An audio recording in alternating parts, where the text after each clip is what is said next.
O conflito, representado pelo símbolo da cruz, não pode ser contornado, nem o sofrimento evitado. Ao falar isso, Jung gostava de citar Tomás de Kempis em sua afirmação de que o sofrimento é o cavalo que nos leva com mais rapidez à plenitude. Sofrer significa passar por determinadas situações desconfortáveis. É impossível viver sem passar por incômodos. Frequentemente queremos que alguém nos diga o que estamos sentindo e o que precisamos fazer para parar de sentir o mal-estar emocional, a aflição ou o desânimo. No entanto, o que a vida pode estar nos pedindo muitas vezes é a disposição comportamental para passar pelo desconforto momentâneo do caminho. Talvez o mais importante não seja bloquear o sintoma, mas compreender o seu significado. Jung diz que os sintomas são oráculos, querem nos mostrar algo, querem nos dizer alguma coisa, o que significa que nem sempre as respostas serão encontradas na busca da causa, mas muito mais em se perguntar qual é o objetivo disso. Tudo tem causa e consequência, tudo tem um porquê, mas além disso, existe um para quê. Marie-Louise Bonfrance, no seu livro A Adivinhação e Sincronicidade, diz que sabemos por experiência própria que os nossos sofrimentos neuróticos derivam do fato de estarmos confusos com nós mesmos e com os nossos próprios complexos. Se formos sinceros o bastante para ver a verdade, até o pior complexo ficará mais tolerável, pois então veremos o significado e poderemos nos livrar um pouco da situação confusa. Se puder entender, compreenderá-se que esse é o jogo duplo do Uno, que o conflito é necessário e desejado e não deve ser resolvido racionalmente. O único modo como o si mesmo pode se manifestar é pelo conflito. Enfrentar o eterno e insolúvel conflito é encontrar-se com Deus, o que seria o fim do ego com toda sua tagarelice. Quando o si mesmo não é sustentado, envia uma neurose. Psicologicamente, é um estado de conflito e depressão em que a pessoa é forçada a prestar atenção ao inconsciente. Isto é, a sombra do si mesmo entra em ação e Deus e a natureza tornam-se inimigos do homem. Bonfrance. Não é possível chegar à Terra Prometida sem passar pelo deserto. Não é possível chegar à expansão da consciência sem passar pelo inconsciente. Jung diz que quem não suporta a dúvida não suporta a si mesmo. A certeza só surge a partir da dúvida, assim como a luz só pode ser percebida na escuridão. Sem consciência não existem problemas, como quando somos crianças. No entanto, sem problemas não há possibilidade de ampliação de consciência, de crescermos como seres humanos. Se temos uma atitude consciente, pronta para aceitar o oposto, para aceitar o conflito e as contradições, então podemos estabelecer ligação com o inconsciente. Procuramos criar uma atitude consciente com a qual possamos manter aberta a porta para o inconsciente, o que significa que nunca devemos estar demasiado seguros de nós mesmos, nunca estar certos de que o que dizemos é a única possibilidade. Nunca estar demasiado seguros sobre uma decisão.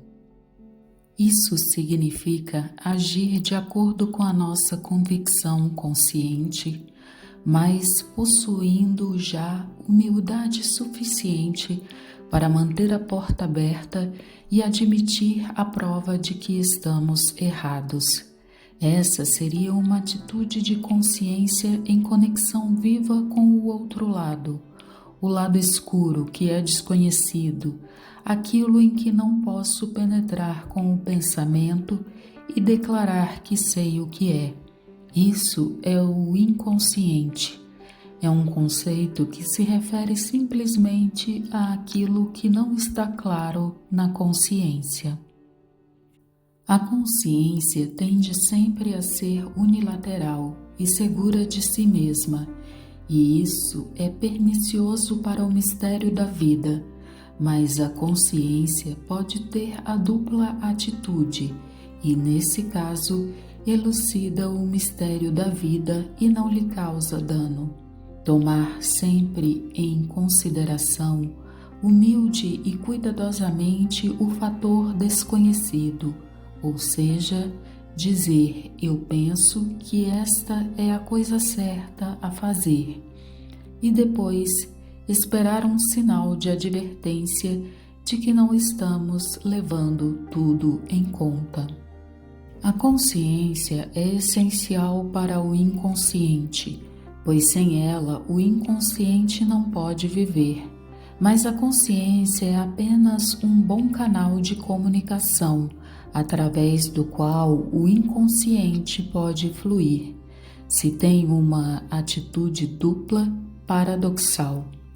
Então, o inconsciente pode se manifestar e o endurecimento da atitude consciente contra o inconsciente, o que significa uma divisão da personalidade, pode ser evitado. O conflito é eterno e deve ser mantido.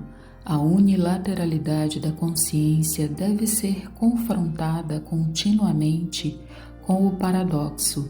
Significa uma capacidade para enfrentar os opostos. Isso não quer dizer oscilar entre os opostos, mas, ao contrário, manter a tensão entre eles. Uma tendência para a unilateralidade é inerente à consciência. Está ligada à sua necessidade de clareza e precisão. As pessoas dizem frequentemente, por exemplo, que Jung não escreve de forma muito clara, mas ele faz isso intencionalmente. Ele escreve com uma dupla atitude, fazendo jus aos paradoxos do inconsciente. Ele usa um método descritivo, em que os fatos são descritos em duas abordagens complementares, que se contradizem mutuamente, mas que, no entanto, são necessárias para que a coisa possa ser apreendida como um todo. O lento processo de tornar-se consciente, a lenta evolução no tempo. Como diz Jung, a pessoa não resolve conflitos, ela os deixa para trás ao evoluir. Portanto, sair de um problema significa uma evolução demorada ou breve. Alguns problemas não podem ser resolvidos, só podem ser ultrapassados mediante uma transformação íntima da pessoa. Ela só poderá desembaraçar-se do problema quando tiver recuperado o equilíbrio. Se interiormente a pessoa está ligada ao si mesmo, então ela pode penetrar em todas as situações da vida, desde que não seja apanhada por elas, poderá atravessar todas as situações. Isso significa que há um núcleo muito profundo da personalidade que se mantém desprendido, de modo que, mesmo se acontecerem à pessoa as coisas mais horríveis, a primeira reação não é um pensamento ou uma reação física, mas antes um interesse em saber o que elas significam. É como se parte da vigilância consciente da personalidade permanecesse firmemente concentrada na significação de qualquer evento da vida, de modo que a pessoa nunca se perde ou é apanhada inconscientemente por ela. O cativeiro psicológico é um fator emocional ou instintivo. Se somos apanhados por uma projeção, por um sentimento de ódio ou de amor, não podemos nos livrar disso. Por isso, as pessoas sempre dizem: lamento profundamente, mas não posso evitá-lo. Isso é uma prisão, pois uma prisão é qualquer espécie de fator psicológico em que uma pessoa se sente tolhida, ao passo que, se ela tiver uma percepção consciente do si mesmo e estiver constantemente alerta para o si mesmo, nada a tolherá. Há uma parte íntima da personalidade que permanece livre e não pode mais ser capturada. O estado de impotência, de desamparo, em que a pessoa é apanhada por seus próprios processos internos, cessa, o que equivale a um fortalecimento enorme do núcleo da personalidade. Isso é compatível à pedra filosofal, que é simbolicamente o que a firme e inabalável experiência interior forma. No processo de individuação, com muita frequência, os mesmos problemas surgem repetidamente. Eles parecem estar resolvidos, mas passado algum tempo reaparecem. Se encararmos isso negativamente, seremos desencorajados, diremos: aí está isso de novo, a mesma velha coisa. Mas quando examinamos mais de perto, simplesmente o problema reapareceu em outro nível. Por exemplo, pode ter se convertido então num problema de sentimento. Isso acontece constantemente com o entendimento psicológico.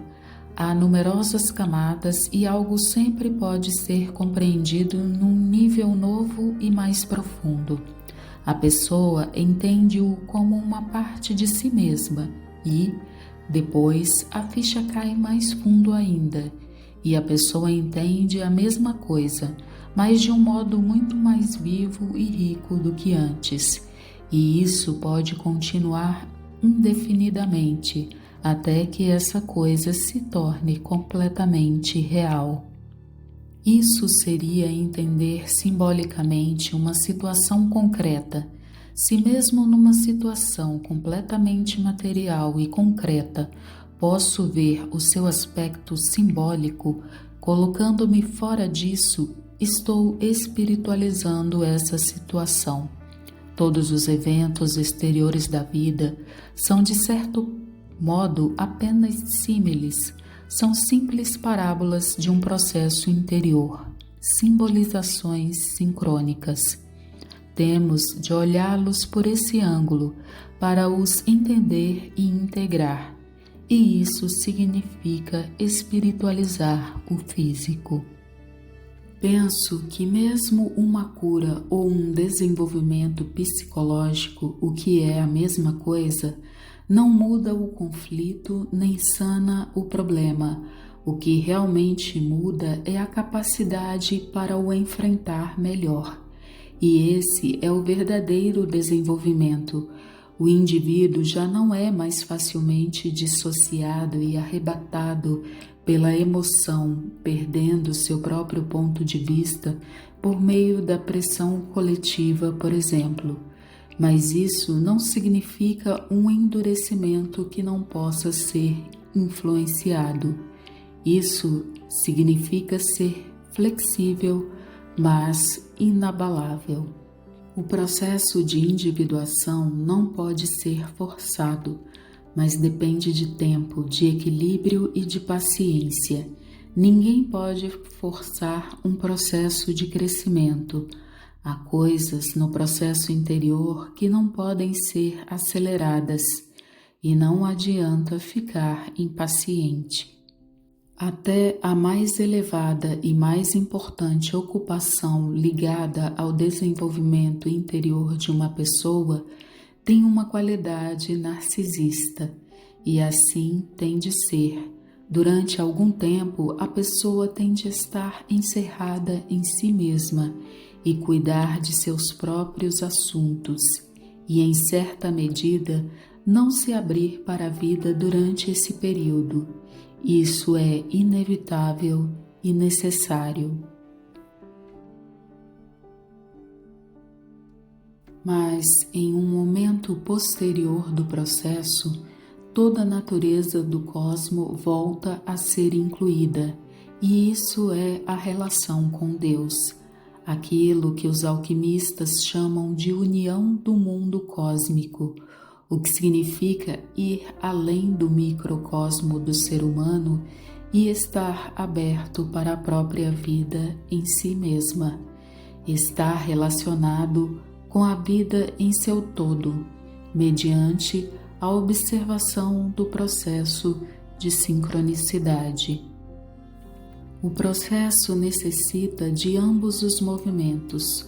O corpo tem de ser espiritualizado e o espírito tem de ser encarnado. Ambas as coisas têm de acontecer. Foi isso o que o Jung formulou ao dizer que o que é visto do ângulo humano como sendo o processo de individuação é visto pelo ângulo da imagem de Deus como um processo de encarnação. A encarnação da divindade é Deus descendo para o ser humano. Deus precisa nascer no homem. Essa é a representação do processo simbólico que começa no caos, conflito e depressão e termina com o nascimento da Fênix, a nova personalidade.